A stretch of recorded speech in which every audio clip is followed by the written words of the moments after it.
Hello, and a very special On A Roll welcome to our guest this episode, Ryan, who you might know as Sid from the main Let the One campaign, you might know as Brittany from Retro Stellar, you might know as Russ from Everdale, or the DM of all of the Halloween specials, including Yeah, Whispers. Yes, yeah.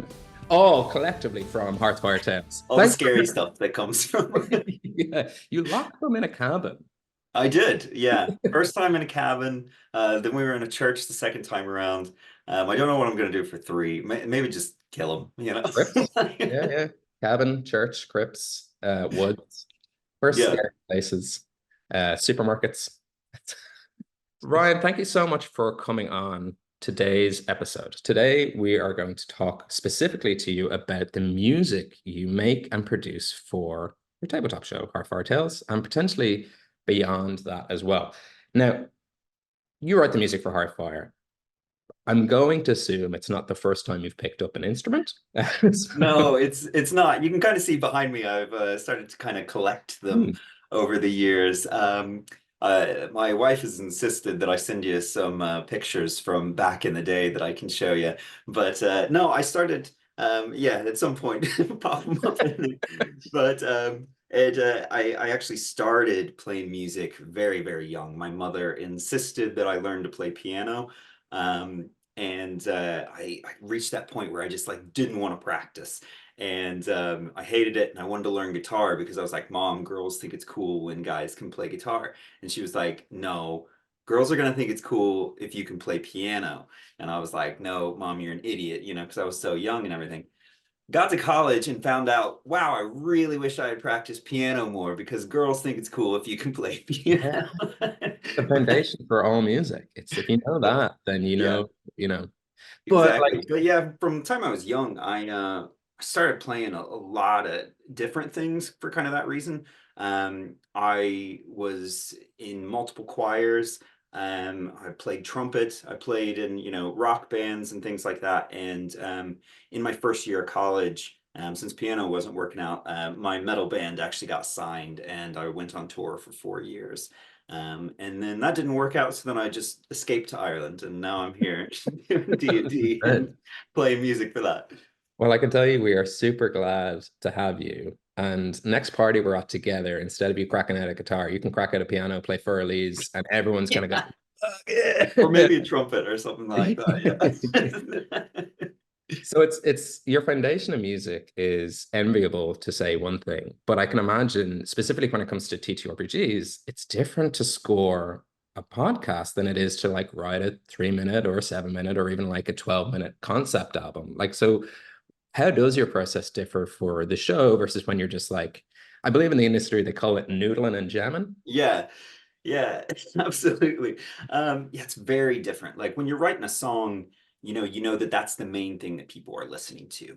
And you are able to create your art like start to finish. That's your entire thing that that's the focus of it. Your lyrics, your music, whatever you want to put into it. Where when you're writing for something like this, it really is an accent to it. I do think it's an important accent. Like the music and also just the sound staging can really set the emotions for a piece. Like, none of us can claim to be professional actors, so we need that little bit of help here or there. And for example, like we've got a very important episode called Laid to Rest, and at the beginning of that, there's rain, and there's we our theme. I just play it with piano, and I play it quite slow, and it tells you before you even get into it that this is a sad moment. This is a sad piece. And when you're doing that, you can't, when you're writing for TTRPGs, it's got to just be like that. Hey, it's this kind of scene, as opposed to, man, I'm gonna jam my guitar as fast as I can. It just needs to be little things to tell people what it's like. It's so true because music not only sets emotion, it can set genre, it can set era. Like we all know what it would sound like if the two of us bust in the swinging doors of a Western. We're not gonna hear jazz. Yeah. But we walk down like cigarette in hand, fedora on, and we start hearing some plinky plonky saloon music. We're like, we're in the wrong show. Uh, Yeah. which brings me to something I was being curious. Hearthfire put out a lot of content, and if you haven't watched any of it, why? There's so much. There's something for everyone. But the span of it between Whispering Ashes, between the main Let the One campaign, from Retro Stellar, you genre hop like with a deftness to say, you say you're not professional actors. You wouldn't tell from being a fan of the show. But when it comes to writing the scores for these, how do you find? I suppose how do you find it? Is it a fun opportunity, or you're like, oh no, we're doing gothic?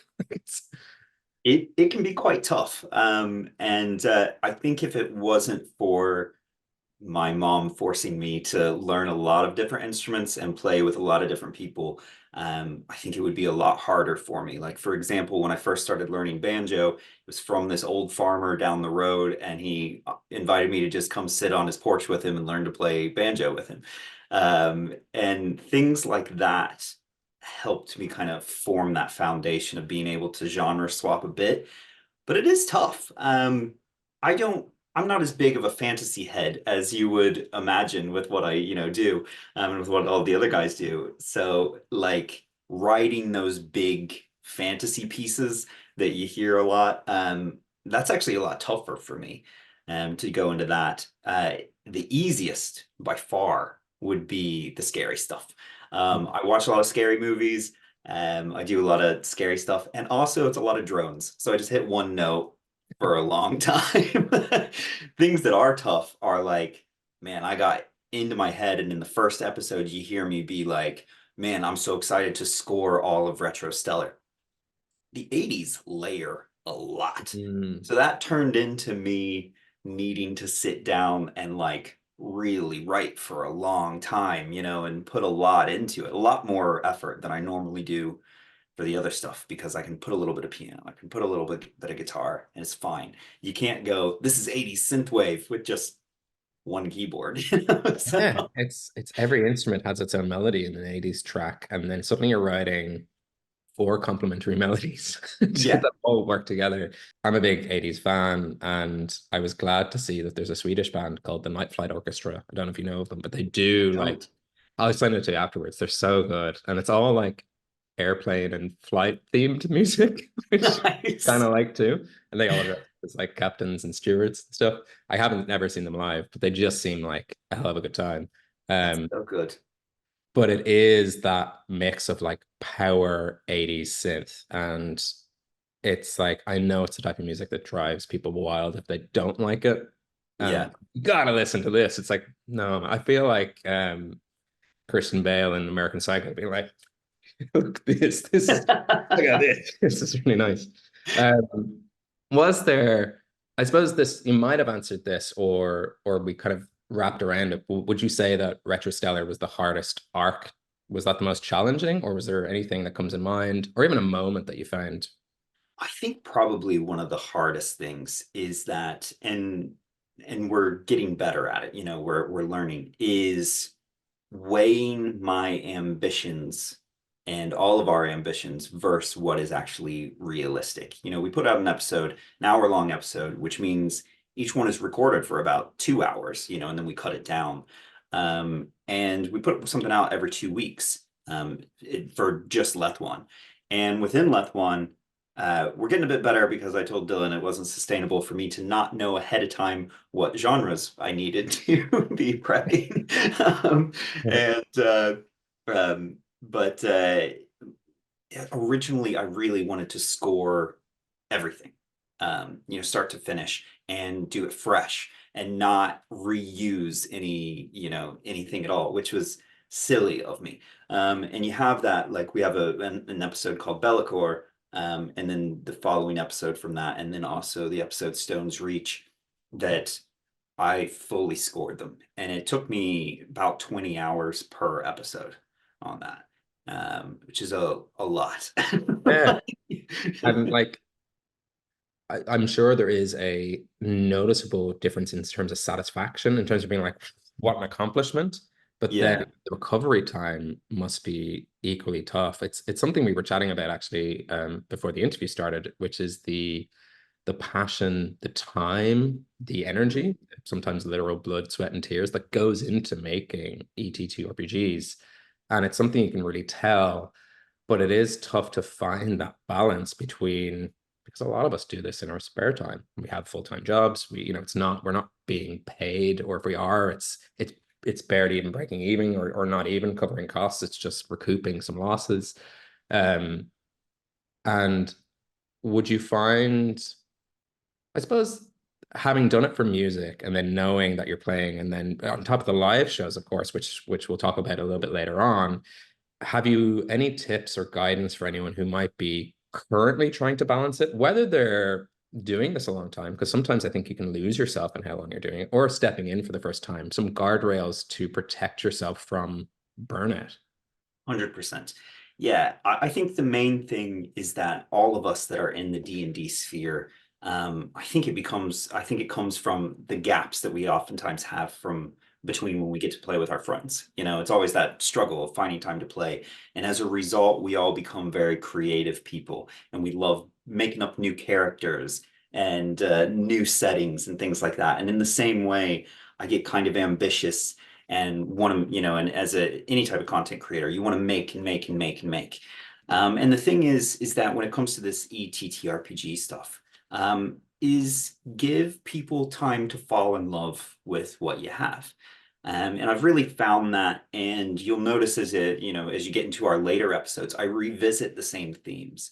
And I've written things like fight music, or I've written things like, oh, this is when you're in a city, or this is a dramatic thing. And I reuse those themes.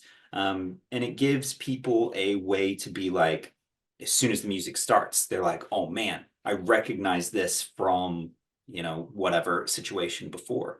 And I think that you can bring that into all parts of ETTRPG and content creation in general, is give people time to fall in love with what you've created before you rush on to the next thing.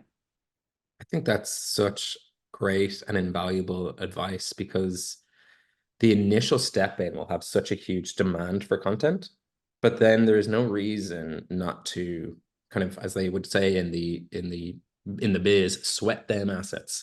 Yeah. And it's something I often say when I'm writing, which is audiences don't like surprises. They like suspense. And Yeah. suspense can be achieved through music in such wonderful ways. And if Sid has a theme, if Khan has a theme, if Mr. Fisher has a theme, and you start to hear it before they're introduced, you're like, oh, I think I know what's coming. I think, Yeah. and an audience will love it. So it is well worth setting expectations and then meeting your audience at those expectations as well, Yeah. which is The fantastic. other, if there's time for one last bit of advice, Oh, there's plenty of time. Don't worry. that would be stand on the shoulders of those that have come before you. Um, I said that I originally wanted to score everything, and Hearthfire Tales has music all throughout it. And we stopped saying all music written by Ryan Dillon and started going to featuring music by Ryan Mm. Dillon. Because before I started writing the music, we had a subscription to Epidemic Sound, and we've kept that subscription. And even if it's just things that I pull down like a beat, or I Mm. pull down a melody or something like that, it makes it much more sustainable for me to be able to use it. And I think there's a lot of pressure on us in the content creation sphere to do everything from scratch. Um, and I don't think you need to. I think there's some beautiful things that exist out there already, and there's nothing wrong with using those, and people will, you know, have potentially heard it before. There's the retro stellar theme in the ad that we used.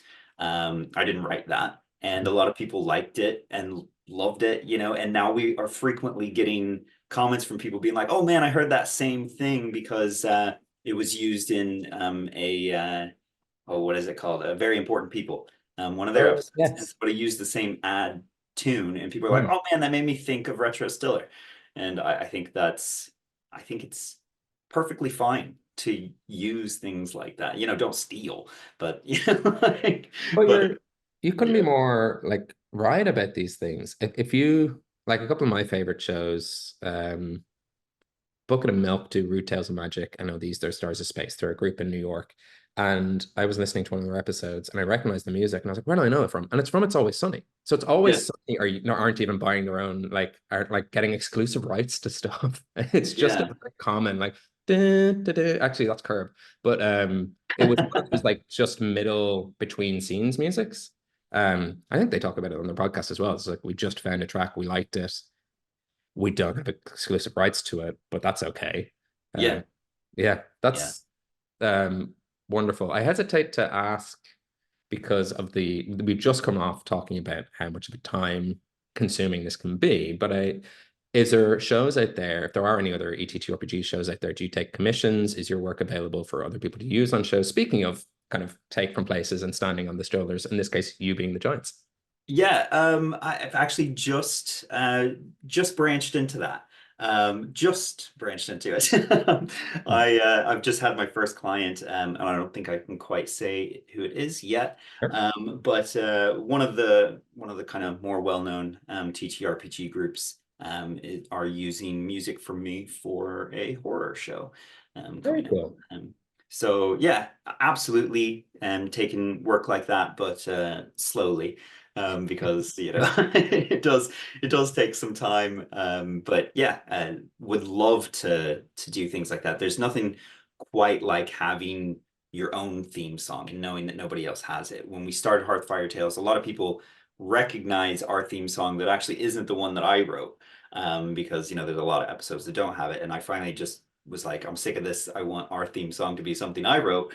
And so now we've switched to it, and now it's a bit more of a metal theme. Mm, But it is so nice to just have your own theme song, and I want to be able to help people with that. amazing. Whatever And they we'll have links throughout the chat. We'll have links in the description if you're watching this on the VOD to where you can contact Ryan, so that you can get in touch if you are interested or if you're looking for it. Even if you don't have an ET2 RPG and you just want like theme song for yourself to walk in, Yeah. like reach out, it's good. It's nice to have your own ringtone. Yeah. People still use every phone's on silent these days. I'd love to write a ringtone for somebody. That'd be hilarious. Your call, then your call. I suppose that would be what they'd hear. Ben, your phone's ringing would be the handier thing Yeah. to Just me on a ukulele, just Oh, like, nice. That's "Ben, sweet. your That's phone's great. ringing." Yeah, where did that thumbs up come from? That's I think we great. should do a few. Does this do anything? Yeah. Oh, wow. That's fantastic. Jesus. Whoa, combo. Uh, I've learned. I wouldn't say it is my job to know all these, but I've learned them all. Oh my gosh. Actually, Well, here's a little Hearthfire one. I think this one works. Retro oh, player Hearthfire. does it Nice. work for me? When I do it? Uh, No. sorry, it's the Oh, sweet upgrade. What can I oh. say? I was Um, really looking forward to my team meeting tomorrow morning. yeah, true. So guys, we've got some unfortunate corporate news to deliver today. We're not doing well on Fantastic. the profits and the losses. To close us out, to close out this chat, and Ryan, I want to have you back as often as possible because I Yeah, love chatting about absolutely. music. I love chatting to you. I love chatting about tabletop games. There's so much more for us to talk about. And if you're watching along, actually, if you've any questions for when we bring Ryan back, please do send them on our way, and I'll make sure to pop them in the old cabinet of questions, and I'll keep them there for anything you want to know. I suppose you could also just message Ryan. You don't have to go through. You can. Um, but there's big things coming for Hearthfire Tales, coming from. There's big things coming. Um, one of the things we're going to talk about a potentially neat little project, Mm, exclusive announcement, which we'll end this interview with. But before that, there is a live show coming up in July, on July 13th in Smock Alley Theatre. mm. And I'm spiking the camera hard because I am an idiot. I am going to be away for all of July. So I'm furiously jealous of everyone who has tickets, who will get tickets, and who gets to go because, well, I suppose, what can you tell the audience about what to expect from a live show? Chaos. They're so much fun. Mm, We I don't want to spoil too much, but we turned last time we turned everyone into our party gnomes. mhm. So you can expect hats and things like that, and then lots of just chaos running around. Bring your character sheet, or at least bring a character that you want to be and you might end up on stage with us if we don't turn you into a rat in the process. Or if they do too. Yeah. You won't be the only rat on stage. No, we normally make someone else be Fink. Oh, So really? Oh, nice. Yeah. yeah. Everyone's favorite lovable. Did he stay dyed yellow from the time I was playing with you guys? No, not in the main Lethwan stuff, but Fair. he Best not to did. keep those I don't things know how hidden. caught up you are, Ben, but he did just get electric powers. I didn't know. I know that. Yes, Yeah. I am not caught So up. it's just full on. We're gonna get a C and D here soon. No, a corporation are nice. I don't know. They seem fine. But why don't we end with some announcements from yourself? You occasionally, as we said, the Halloween shows you DM, but there's another thing you're DMing for Hearthfire coming up. If you want to leave us all on a nice little tantalizing cliffhanger. Yes, absolutely. If you've been on our Twitch recently, we've been doing Wizards of Wild Space, but as that is coming toward an end, and we want to keep Twitch going, and I've not been part of Wizards of Wild Space, so I got to get in on Twitch now. And we are going to be doing a fun little thing with Ben included, doing the Avatar RPG. And we're going to be doing a story that takes place between the time of when Aang gets frozen in the iceberg and before the first show starts.